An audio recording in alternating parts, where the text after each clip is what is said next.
Sure, ano yung pinanggagalingan ng pahayag na ito ni Senator Ping Lacson? Ilang senador na kasi ang nadadawit sa mga investigasyon kaugnay ng mga anomalya sa flood control projects, partikular na sa mga ginagawang investigasyon at pagdinig ng Senate Blue Ribbon Committee. Kaya kini-question na rin ng ilang mga senador kung bakit tila mga miyembro lang ng Senado ang napupuruhan.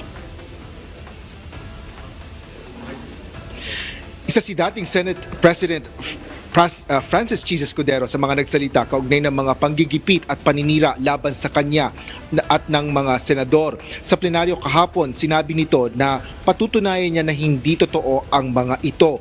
Ngunit hindi niya rin anya papayagan na siraan ang mga senador at pag-away-awayin sila at sirain ang institusyon ng Senado. Kaya ko po ipagtanggol ang sarili ko, Ginoong Pangulo. Ngunit, Ginoong Pangulo, sino po ang nagtatanggol sa ating institusyon? Kaya't ang aking tanging hiling po sana sa inyo, Ginoong Pangulo, at sa ating mga kasamahan sa Senado. Labanan po ninyo at huwag niyong pahintulutang ang mapamiling hustisya na lantarang nangyayari sa harap natin ngayon. For what is happening now is selective justice and mob justice. Members of the Senate have been thrown off a cliff before the court of public opinion in an attempt to mollify the people's rage, thereby covering up the real perpetrators and giving them a chance to get away.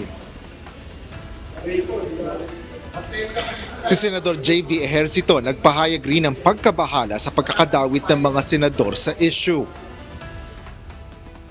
Parang nawawala tayo sa direksyon natin. Bakit panay senador ang pinagpipiestahan, isa-isa yung ating kasamaan, habang yung mga tunay na salarin, sino ba ang talaga nagsimula ng modus na to? Saan ba nag-originate? Saan ba may parking? Saan ba nagbebenta ng kontrata? Sino ba yung nagtaasan ng tara na naririnig natin kaya nag-ghost project? Di ba si Saldico at mga kasama niya? So sana wag naman mawala ang focus natin sa mga tunay na salarin. Baka mamaya nasisira na ang mga senador, nakakalusot ang mga tunay na mga gumawa ng modus nito. Kasunod dito, naglabas naman ng pahayag si Senador Ping Lacson. Iginiit nito bilang chairperson ng Blue Ribbon Committee na susundan niya lang kung saan sila dadalhin ng mga ebidensya. Nilinaw din ito na walang tinatarget, ngunit wala ring anyang ipagtatanggol o patatawarin sa kanilang pagdinig. Hindi man anya tanyag at masakit man sa kanya na marinig ang mga pangalan ng kanyang mga kasamaan sa Senado na masangkot ng mga resource person, hindi anya siya mapipigilan. Aga kahapon ay naglabas din ng talumpati sa plenaryo si Senate Deputy Minority Leader Rodante Marcoleta kung saan pinunan nito ang mga pasaring sa pagitan ng mga senador.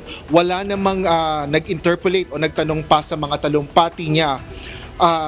Kabilang na dyan dun sa talumpati ni Senador Escudero at Marcoleta. Ngunit kasunod dito ay naglabas naman ng social media post si Senador Ping Lacson. Aniya, ang isang turo sa kanya ng isang madunong na tao, ang pinakamagandang sagot sa walang kabuluhan ay katahimikan. Mayroon rin anyang kasabihan na ang pinakamaingay sa silid ay ang pinakamahina, na marami lang sinasabi, nagyayabang at agresibo para magpakita ng imahe ng kalakasan sa pamamagitan ng ingay. Ngunit pinakamaigi anyang huwag itong pansinin at hayaan itong tumayo sa walang lamang entablado. Yan ang latest dito sa Senado. Balik sa'yo, Aga. Maraming salamat, Asher Cadapan Jr.